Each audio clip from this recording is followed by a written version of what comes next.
Good morning, everybody. It is so exciting to see so many people here, friends and new friends. I hope that you're all having a good day. Feel free to, jump on camera if you're able and willing. We'd love to see your faces. And of course, we know that if you've got lots of kids running around or you're in the middle of a busy room, no pressure. But we're just very excited to be able to spend time with you today as you're hopefully enjoying a snack or a little bit of lunch.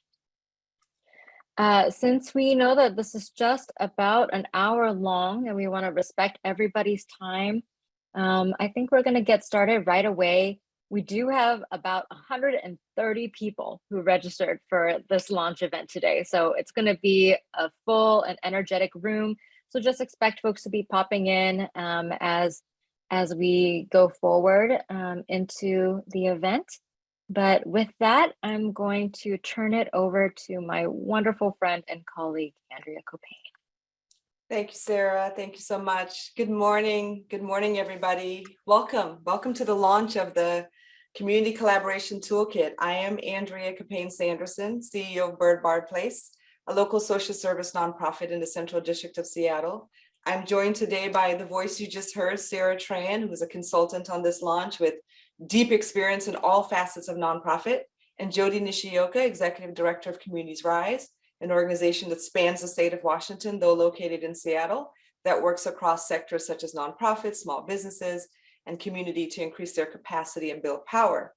Today, we will be providing you with an overview of the Toolkit series, for which today is the launch of the first one. Excited. We will show you a short video on the Collaboration Toolkit, walk you through the toolkit and its components. We'll review with you how to use the toolkit before breaking out into some small groups for discussion. We'll come back into this large group for Q&A before closing out. As Sarah said, this time will go by quickly. We only have an hour, so we'll jump in. But before we begin, I'd like to acknowledge the land on which we work and live. We acknowledge and recognize our native people of this land, both past and present, those who were the original stewards of this land before colonization.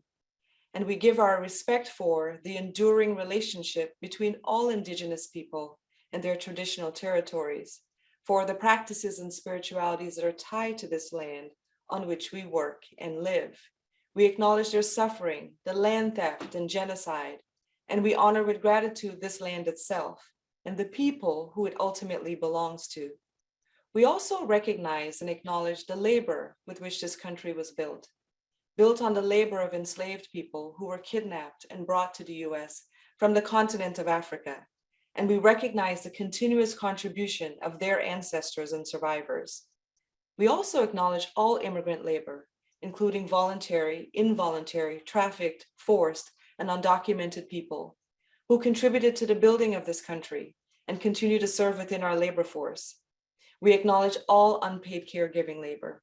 We also acknowledge the trauma both experienced and witnessed of all Black, Indigenous, Latinx, Asian, Pacific Islanders, other people of color, and our enduring spirit, as well as our resilience. Thank you for that moment. Again, today we're launching the Community Collaboration Toolkit.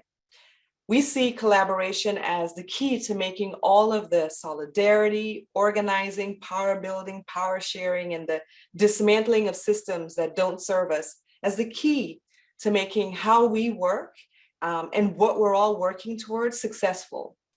We believe that collaboration is key. Collaboration done right in service to our work can make movement throughout our communities. And so this is a topic that's near and dear to me. I'm so happy to be here today with Sarah and with Jodi to launch this topical toolkit. And as I prepare to hand it back over to Sarah, please put your name, your preferred pronouns and organization in the chat, within the chat, so that we can get a sense for who's in the room today. And I now hand it back over to Sarah to share about the Toolkit series. Thank you so much, Andrea. It's always such a joy to have you do an acknowledgement and ground us in this space and in community together, both with everyone who's here and with all the people that we love, that we bring with us in spirit into the room. And so I want to also welcome and express my gratitude for each of you making the time and energy to come together today and share your own experiences and think about the ways that we can partner to create a more just and equitable and loving world. As Andrea said, please do introduce yourselves in the chat. It's exciting to see how many people are here from so many different places in our community.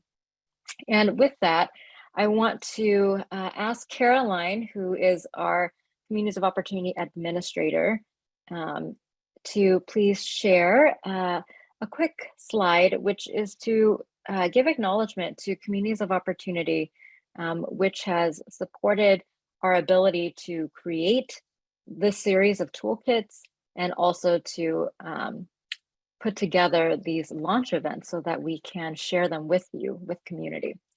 And so for those of you who are not aware or as familiar with Communities of Opportunity, I just want to share that it began in 2014 by King County and the Seattle Foundation, who united with each other and most importantly, with community at the center and at the heart of it, to really address inequity in our communities, to promote leadership, to influence change within institutions, systems, and policies, and to seat the base of power within community, to really trust and believe and invest in the knowledge that it is our communities who are most impacted that hold the key to the solutions, the practices, the values that we need to embody to bring around a better and more equitable future for everybody.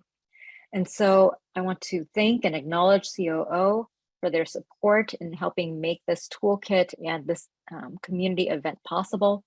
In addition, for the Community Collaboration Toolkit, I particularly want to acknowledge a number of brilliant people who helped to create the materials themselves.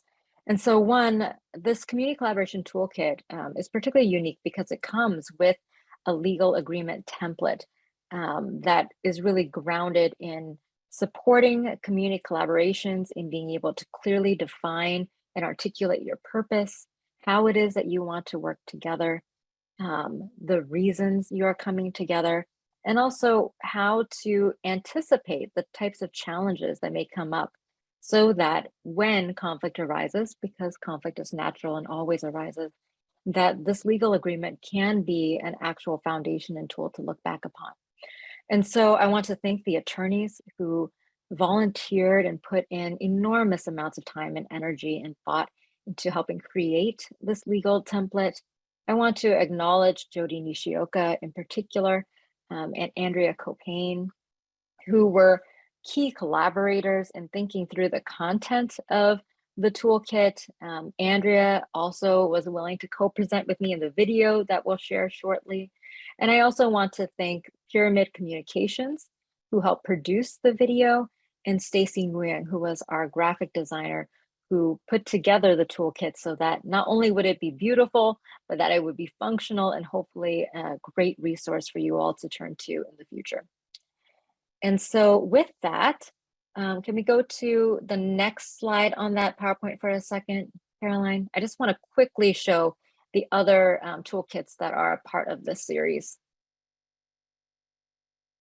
And as Caroline is bringing that back up for me, because I did not ask her in advance, I just want to share that in addition to the Community Collaboration Toolkit that we are sharing today, there will be 2 upcoming toolkits that will also be launching. One is focused on alternative leadership.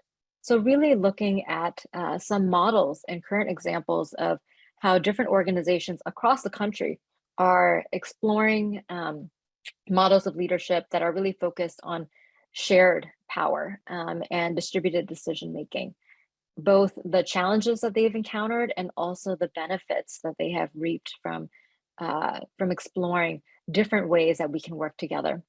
And then lastly, there will be a toolkit on human resources and equity. And so we know that the people who do the work are our most valuable strength and asset, and how can we build our organizations in a way where equity is embedded in how we work with one another, how we support our staff. And so COO will share more information about those toolkits and those launch events soon as we've scheduled them. And with that, I'm going to turn it over to Jodi, who's kindly going to share the video that we have put many months into putting together and even more years and decades of experience in organizing together. So Jodi, please feel free to share that when you're ready.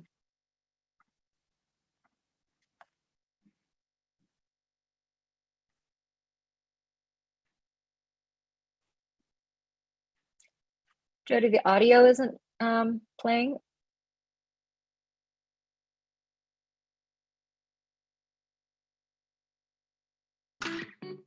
Hi, I'm Sarah Tran. Yes. I am the Capacity Building Consultant for Communities of Opportunity, and I also work as a consultant and coach supporting racial justice and movement building work. And hello, my name is Andrea Caupain Sanderson, and I'm the CEO of Byrd, Barr, an organization committed to helping people help themselves through direct services, community action, and advocacy. I'm also a co-founder of the BIPOC ED Coalition of Washington State and co-creator of the Black Future Co-op Fund.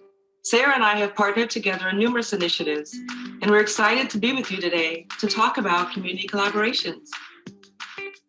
This video is a part of the Community Collaborations Toolkit, which was created by Communities Rise to support organizations like you that want to partner with one another to achieve a shared goal that benefits community. The full toolkit can be found on the Communities of Opportunity website and the Communities Rise website. Whereas this video is going to highlight some key concepts on community collaborations, the written materials of the toolkit will allow you to dive more deeply into the topic and explore checklists and templates that can help strengthen your partnership. The Community Collaborations Toolkit is comprised of 4 parts: an introduction, the Community Collaboration Legal Checklist, a legal template for community collaboration agreements, and this video. While this toolkit is focused on guiding you through building the legal agreement for community collaborations, none of these materials should be construed as legal advice or any other form of professional advice or counsel. Each community collaboration is unique and complex. For legal or professional advice, please consult the relevant professional for your needs. You'll also hear us refer to community partners in this video that use the term community collaboration for the legal agreement itself. The reason for this is that while we often refer to each other as partners in community work, the term partner actually carries a specific and narrow definition when used in the context of the law, and that's different than what most community collaborations entail. We'd love to highlight some of the key takeaways from the toolkit that can help spark important conversations between you and your community partners or collaborators. There are 3 main takeaways that we want to highlight when it comes to community collaborations. They are: get clear and aligned on the purpose of the collaboration, clarify roles and responsibilities, prepare for conflict. It's very important that all of the participating organizations are clear about why you are coming together and what you're planning to achieve together. Create a written statement of what you hope to achieve. List the products or outcomes of the collaboration and the projected timeframe. Clarifying and aligning around the purpose also helps you and your partners determine what values you need to share as a group and where it's okay to operate differently. This can be key to preventing unnecessary conflict. For instance, if your collaboration is a network of different groups that are supporting trans youth, and you're holding monthly meetings to share information and resources, you might want to establish a shared value around confidentiality so that you can protect the youth. But you may not need to share a value of attending every single meeting or being on time to every meeting because you're operating on a drop-in as needed basis. Andrea, can you share an example of why clarifying the purpose of a collaboration is so important? Yes, Byrd, Barr formed a collaborative several years ago. We came together because we wanted to see a better world, a thriving and vibrant world for Black people.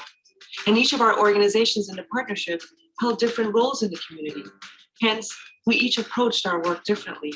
Though we all had the same desire to bring about this vibrant and thriving world, we set out to be really clear about our purpose, about our point of accountability to each other in the work in that moment.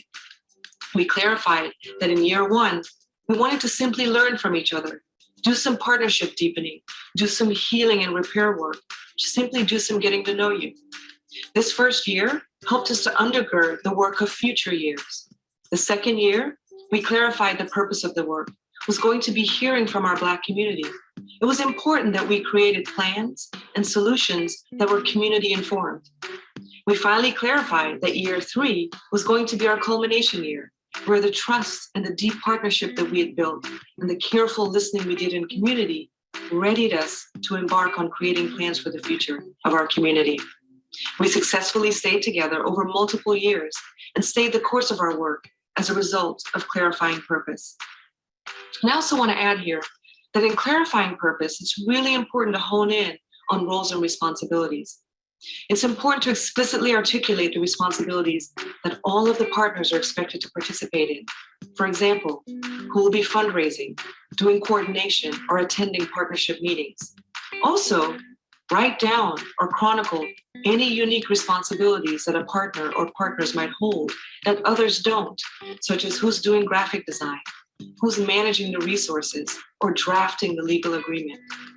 Lastly, consider how to equitably approach the distribution of work so that there isn't a lopsided level of responsibility and that the work matches the capacity and capability of each partner. Make sure you're budgeting to support that work and consider what types of non-monetary benefits or power might come with certain roles, such as access to the media or decision makers or other types of tables. Sarah, is there anything else you would add here? I think that everything you captured was great, Andrea. The only thing that I would add is that oftentimes we know that partnership work evolves over time. And so your outcomes might shift, or the amount of resources that you have might decrease or it might increase. And so if someone is responsible for instance, managing the resources of your project, if the resources were to double, you don't want to automatically assume that that member has the capacity to handle the increased work. You as a partnership want to regroup, come together again, reassess the roles and responsibilities, and make sure that the distribution of the work is equitable so that everyone can feel supported and sustainable in the work that you're doing together. Lastly, we want to talk to you about conflict. Conflict is natural and it occurs in every relationship, personal or professional. Many of you have probably experienced this yourself. You might have seen it impact or even take down other community collaborations. The key to successfully navigating conflict and even growing stronger from it is about preparing for it. Invest time at the beginning of your collaboration and throughout your work together to discuss how you each define and respond to conflict. Form group agreements around conflict. Build generative conflict skills, and plan in advance what kind of conflict resolution practices you'll use when conflict arises. Are there specific questions you think could be helpful for people to discuss? Absolutely. Some useful questions to discuss as a group are, what experiences, norms, and values does each member hold around conflict? What is your default response to conflict? We each have an instinctual response to conflict. Do you try to avoid it? Do you immediately jump to solutions? Increasing our self-awareness of how we instinctively respond, as well as learning about each other's default responses, helps us understand one another more deeply, and it helps us choose how we want to respond in the heat of the moment. And what does your collaborative need to have alignment around in order to achieve its purpose? And what does it not need to have alignment around?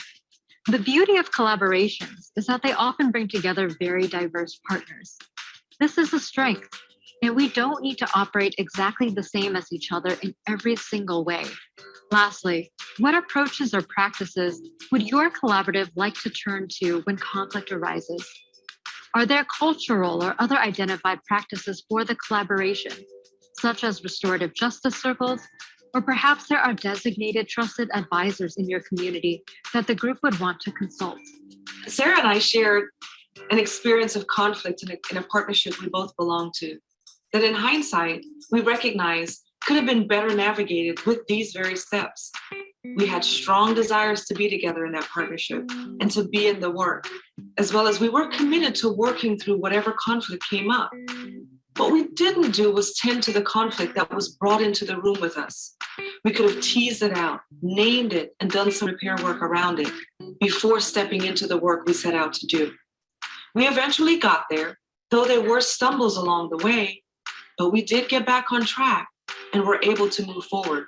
So again, asking yourselves the questions that Sarah outlined and becoming well-versed in these tools to be able to respond in a manner that nurtures the partnership and honors each individual that comes to the work. In closing, I'd like to recap the 3 takeaways, just how important it is to get clear and aligned on the purpose of the collaboration, how crucial it is to clarify roles and responsibilities, and last but not least, it is vital to prepare or position yourself for the possibility of conflict. Again, 3 key items worth keeping top of mind. With that, we close out by encouraging everyone to look at the materials in the toolkit and explore the links to more resources. And I thank you. Thank you for wanting to be in this work in a sustainable way. We hope that this video helps you begin to explore ways to strengthen your partnerships, and that the other written materials of the toolkit are things that you and your partners can dig into as you try to establish the strongest partnership possible to advance the work that you're doing. We know that all of us are tackling huge problems that have been around for sometimes decades, even generations, that are complex. And in order to find solutions, we need to bring many minds together. And doing that requires partnerships, partnerships that are thoughtful, partnerships that are strategic, partnerships where each of us feels supported and sustained. And so thank you for spending this time to think about community partnerships and collaborations. And thank you for the work that you each are doing to support community.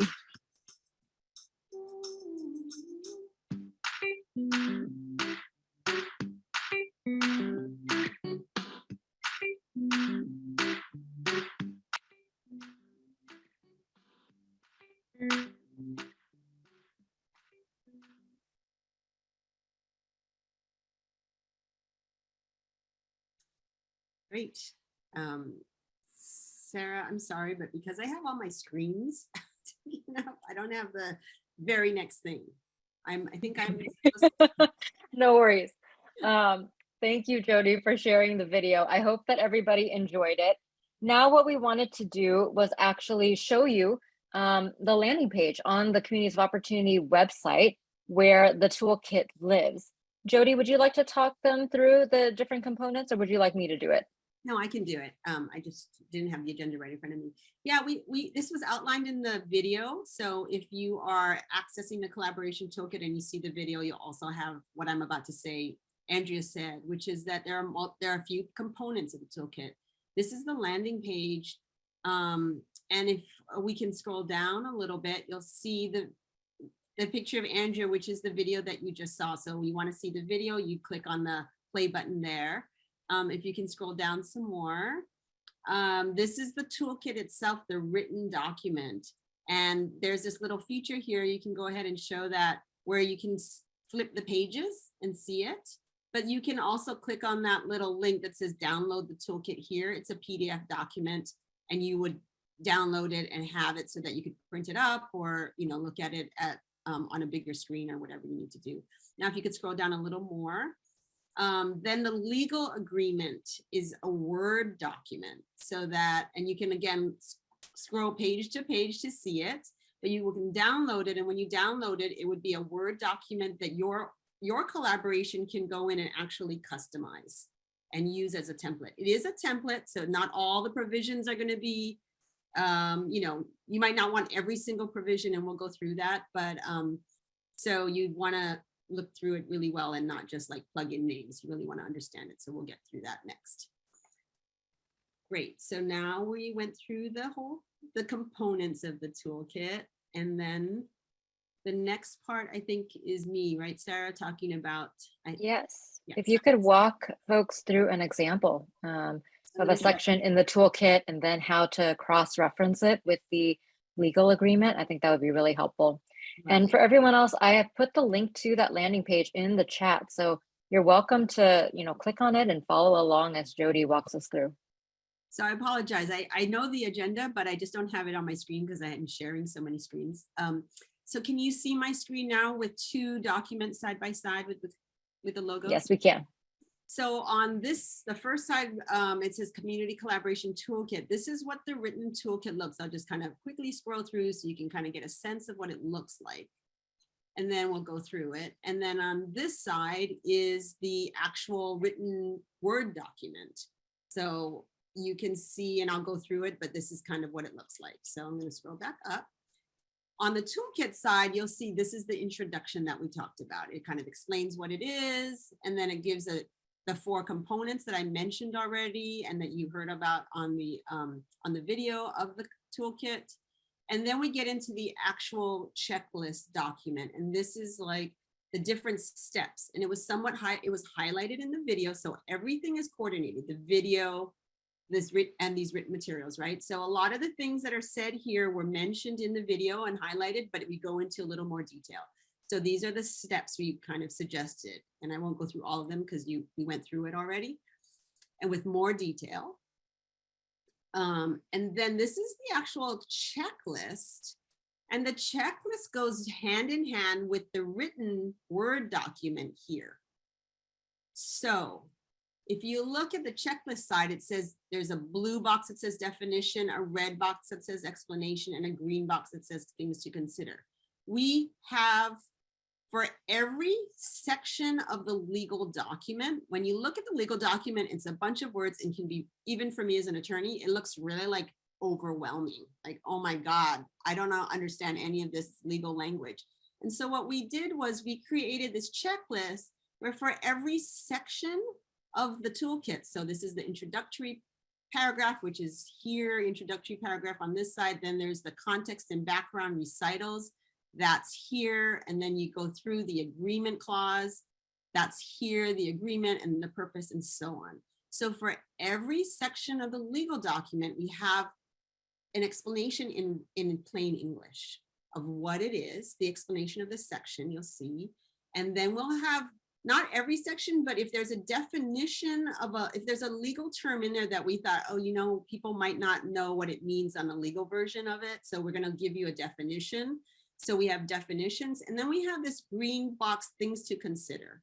So as you draft, you approach a section, you read this, you read the explanation, you look at the definitions, and you go, oh, these are things that they pointed out that I should consider before as I customize this document. So let's take an example. I wanted to let's look at this term and termination section of the document. So you'd go to the term or termination, and in the toolkit, you'd read the explanation. So I'm going to just quickly read it. It says the term and termination provision describes how the parties can leave the collaboration and get out of the agreement.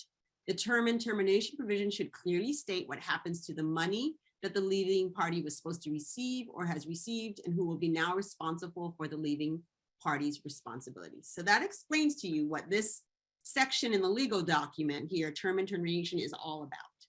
And then you go and you go, well, what do I want to consider? What are some of the questions I want to ask myself as we customize this term and termination provision in the legal document? And you read this, things to consider. Determine how much notice the group needs if someone is going to leave the collaboration.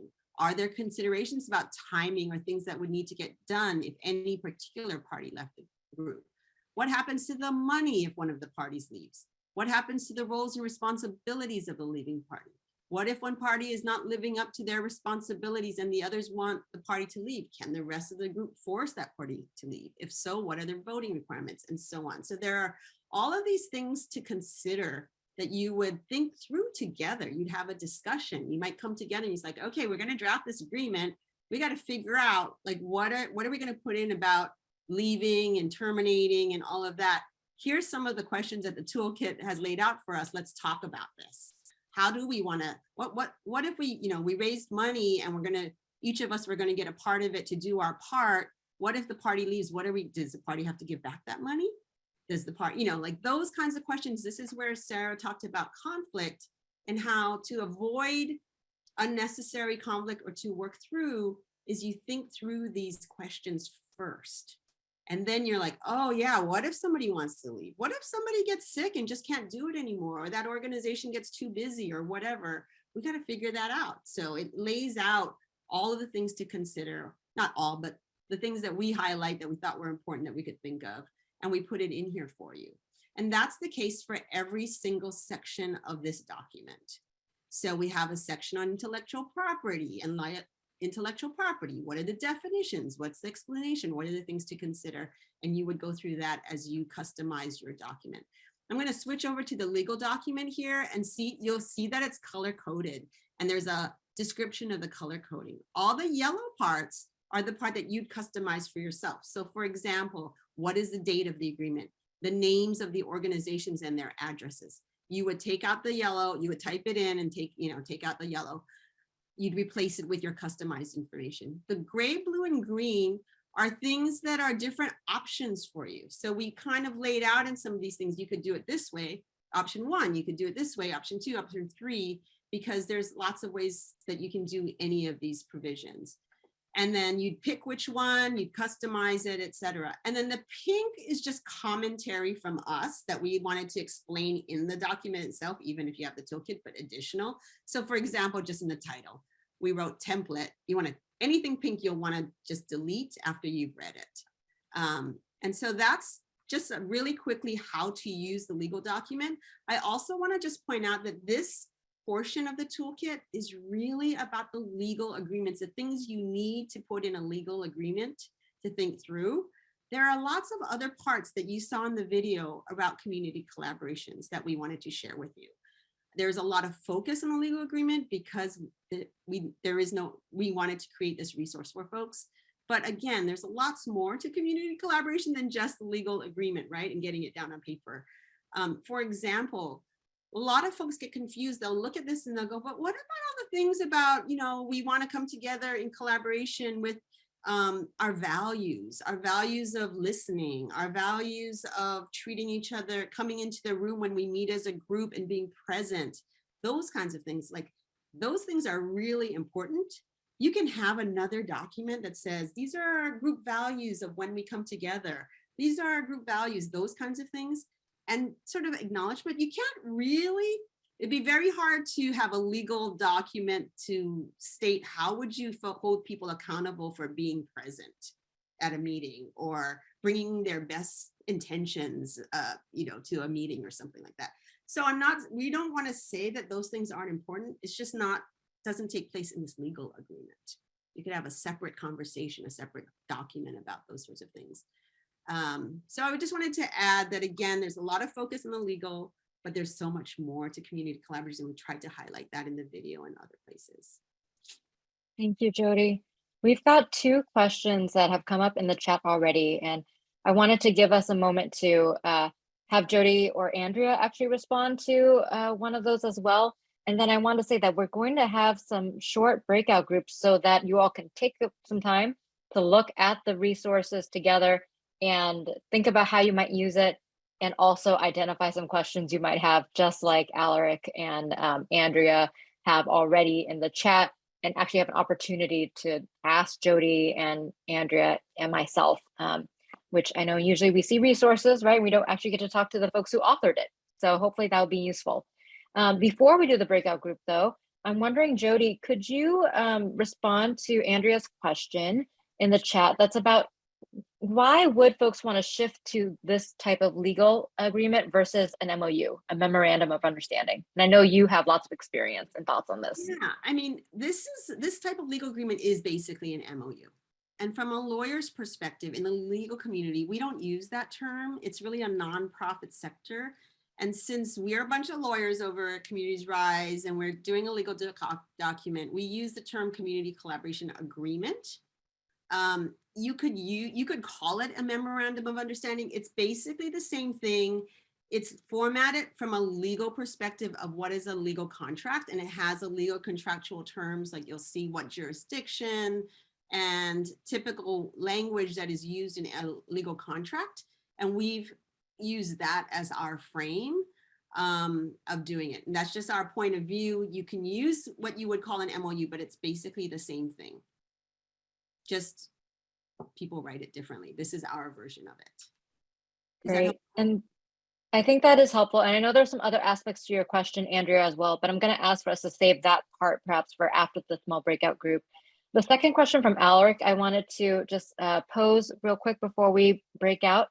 I actually want to defer to Andrea for this one. Alec was asking that a lot of funders like to fund collaborations, but they don't necessarily, and oftentimes don't, pay for all the extra work and time involved. Thanks for acknowledging that, Alec. He was asking, how much time do we estimate crafting an agreement like this just for two parties might take?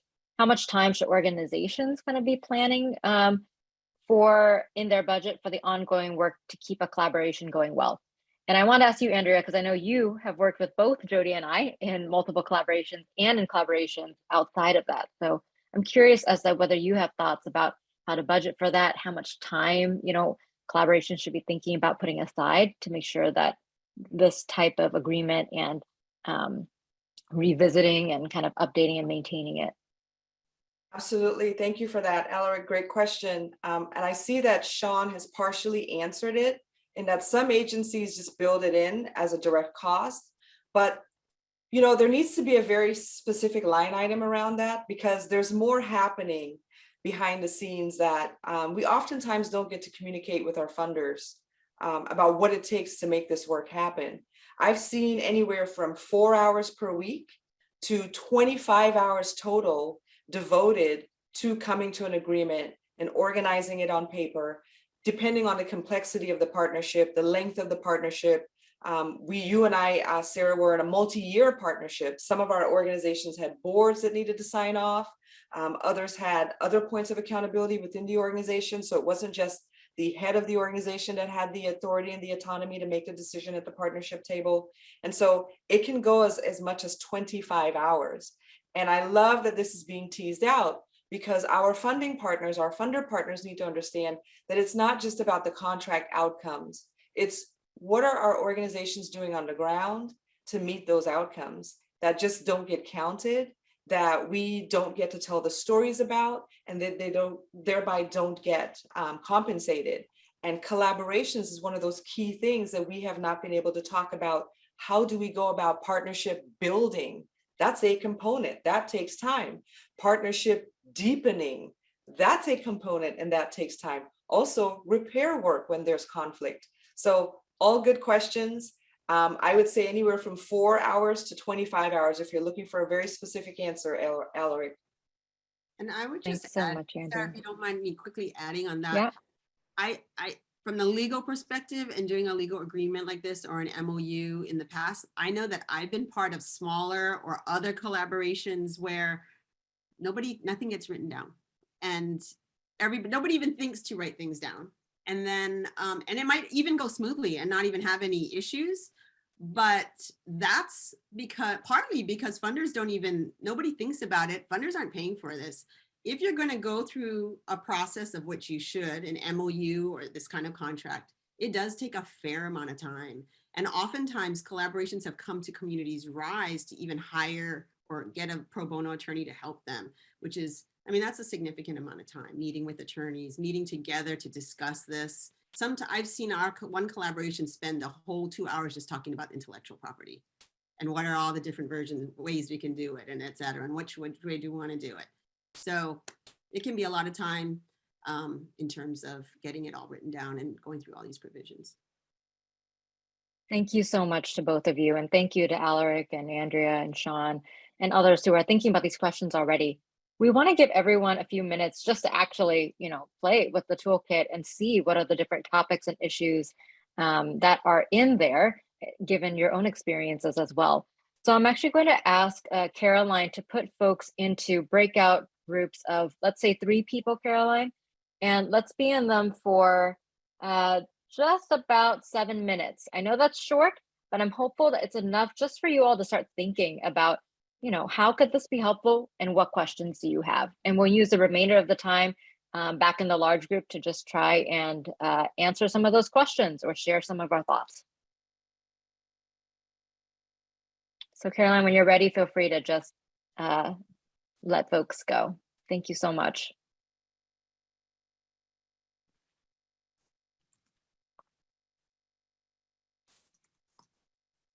Hey, Misha, are you do you see a breakout group invitation? I'm gonna guess yes. And you're probably on phone and computer. It looks like, Namisha, you might have joined on 2 different devices. So let me make sure I put both of your accounts in one room. Thank you so much, Caroline. I'm going to pause the recording while we're in this. Great. Willing and wanting to make the time allows us all to figure out how we can partner better together, right? Because the work is just too big and too important to be done alone. So I want to thank everybody for being willing to come back and also take a little bit of time connecting in small groups just to be able to, dig into the toolkit a little bit and think about what questions or thoughts you might have. And so we have about 10 minutes left. Would love to open it up for folks to put questions into the chat or unmute themselves, and we get to hear your lovely voices.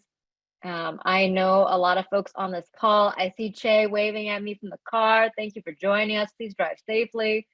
But yes, please chime in because there's so much brilliance and experience in this room. And we also really want to make sure that when you leave this event, you're actually able to use this resource in the most powerful ways that you need and want to. And so Andrea and Jodi and I are here to help think through any questions that you might have. Sean, I see your raised hand. Please feel free to unmute yourself and let us know what you're thinking. Sure. I just wanted to start by expressing deep appreciation for your team for putting together this toolkit. I know that it's definitely a common request that I see in community. I know that a lot of the small businesses, the nonprofits, the community orgs, the grassroots, the whatever you call them, the people making change in community, this has been a support that's been needed and usually why people seek us out, honestly, because they're like, y'all specialize in collaborative proposals. And it's like, yeah, it'd be so cool if there was something that was a bit, just like official that was out there. I think one thing that really stands out to me is, and I think part of what's cool about today is this idea of like, how do you launch and integrate this in a sustainable way? And in our small group, I'm just listening through, we all bring our expertise, but one thing that really stands out to me is like that common touch point of like, we're making a commitment to keep checking in to see how it's going. This idea that you're not going to necessarily make a toolkit that like exists in the same way tomorrow, or that you can make an agreement that exists in the same way tomorrow. And I just love that what y'all have put together helps sort of break together what seems really big into like modular, sort of smaller pieces so people can take nibbles. So thank you so much for what you put together and what you do. Thank you so much, Sean. So appreciate your insight and experience. And because you said that folks often reach out to you and your group for support, would you mind sharing with folks what group you're from? Oh, yeah. I'd love to highlight all the brilliance in community and resources that are out there. Thanks, y'all. I have 2 hats that people reach out to for these same very similar reasons. So either as research co-lead and research director for Black Brilliance Research Projects, or as the chief consulting officer for Inclusive Data, where we provide technical assistance and capacity building for Best Starts for Kids and other cool funders. So that's what we do. We help people get funding, resources, and the information they need to make the changes they need. Thanks. Love it. Thank you. If you want to put that in the chat so folks can reach out to you, please feel free to. And then I see that we have a hand from Ty and we also have a question from Jim in the chat. So I think the question from Jim came first, so let me go there. Jim said, I'm curious if there'll be ongoing learning opportunities for us to continue to talk about the challenges we face when doing collaborative work. I'm surprised, but shouldn't be, how similar the work and challenges are across different sectors and collaboration. Absolutely, Jim. We are definitely always trying to think about opportunities that we can offer for folks to be able to share experiences and thoughts and ideas and resources around collaborative work. If there are specific supports or ideas that you have or are looking for, I would welcome you and anybody else to feel free to put it in the chat, because then we'll have a written document record of it and I can look at that later as I'm thinking about other things for curating. Also, we'll send out an evaluation kind of quick survey. So any feedback there is also very welcome. And Ty, do you want to share your question? Yeah, I just wanted to share my thoughts. First, I'm just honored and I thank you so much and your team so much bringing all of this together. I read some of the people that's on chat and all the different people that's coming together. I'm from Kent. I mean, there's so many different wonderful organizations that's on this chat. And for so long, even my organization being a smaller grassroots, however, being on the ground level, expanding the territory, being able to help thousands of families with really not a lot of resources. And that's kind of what we had been doing for so long, is the more smaller organizations or nonprofits or faith-based communities been able to kind of collaborate with their self and been able to help the people on the ground level, not having as much financial support, been able to do that. So lately, all this overwhelming just information that has been given, teaching us about contracts and about attorneys, and just really putting us on the same playing field. And I think that's the reason why a lot of times organizations fizzle out, especially when they're smaller, is that they have the capacity to take over a territory, right, and be out there and being with the people. But when it comes to being able to really have contracts together or their business part together, that's the part where we're a lot of times lack because we don't have the support. So this right here is really, really the start of the need to be able to put us on the same playing field with the large organizations. So I say thank you. And I say all the organizations, thank you. And we really appreciate that. Ty, it's always a joy to have you in these convenings and gatherings when we're able to. So thank you for sharing that feedback. And yeah, we need to have a fair and just playing field. So we hope that this will be a small part of that. I see a question from Anne from WIDEC in the chat about if and how this resource will be integrated within other departments in King County. And I wonder if you could elaborate on your question a little bit about how you're hoping or imagining that integration happening. Then maybe we could speak to that a little bit more. I guess I would encourage another member of our group to share too, because it was originally their question, but I thought it was an interesting one. Is like sometimes these resources get created, but then there might be opportunities to integrate that across a larger system. And I think that was part of the question, would there be ways in which this was being promoted or sort of picked up by some of the funders or other types of organizations that are encouraging partnership? And this is Barbara. I'm sorry, I'm going to jump in because I addressed the question to Ann. Because, you know, having with the new round of funding coming out, a lot of the RFPs are, you know, requesting collaborations. And if we're having this tool, it will really be instrumental if the other departments, you know, have some type of buy-in support, because they want the collaboration, but they don't give us the tools or see a need on how do you build that collaboration, the trust that needs to be built into that system. That's all. Thank you, Barbara, and thank you, Anne. I mean, I can tell you that we've got some folks from the county who are here on this call today that I know and recognize. So I'm thankful to them for being present and hoping that, you know, all of us really on this call can continue to not only utilize this resource, but promote it to others in the different spaces that we're in. Certainly Jodi and Andrea and I already are doing that and will plan to keep on doing that. But I think that each of us comes with our own powerful and unique networks, right? And particularly trying to make headway in institutions and systems is a difficult thing. So the more that folks within the county or other, you know, public or private funding institutions can be introduced to this resource and the principles and practices underlying it, hearing both from peers as well as hearing from community itself, I think the more that that's going to impress upon folks how important this is, and that we are aligned in saying that it's important to invest in building, strengthening, repairing, and nurturing partnership and relationship. And it takes time and it takes resources and it takes ongoing deep investment. Are there any, I know we have 2 minutes left, so I think we have time for one more question if there is anything. Other than, if not, we're going to do a quick poll just to get your feedback on whether or not this was helpful and what would be helpful to build on after this. So is there any last burning question that folks want to raise? All right, I'm gonna take that as excited silence. So Caroline, would you mind putting up the poll for everyone, please? Thanks, folks. And if you could respond to that, that would give us a lot of very valuable guidance and feedback on what we can do to keep on supporting community on this, as well as other, intersecting supports and issues.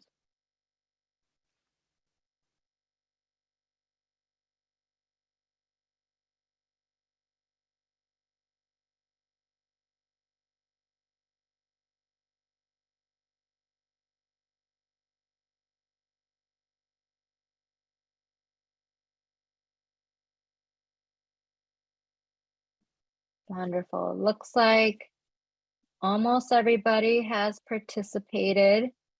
Let's give it 10 more seconds, and then Caroline, can you share back the results so everyone can see it?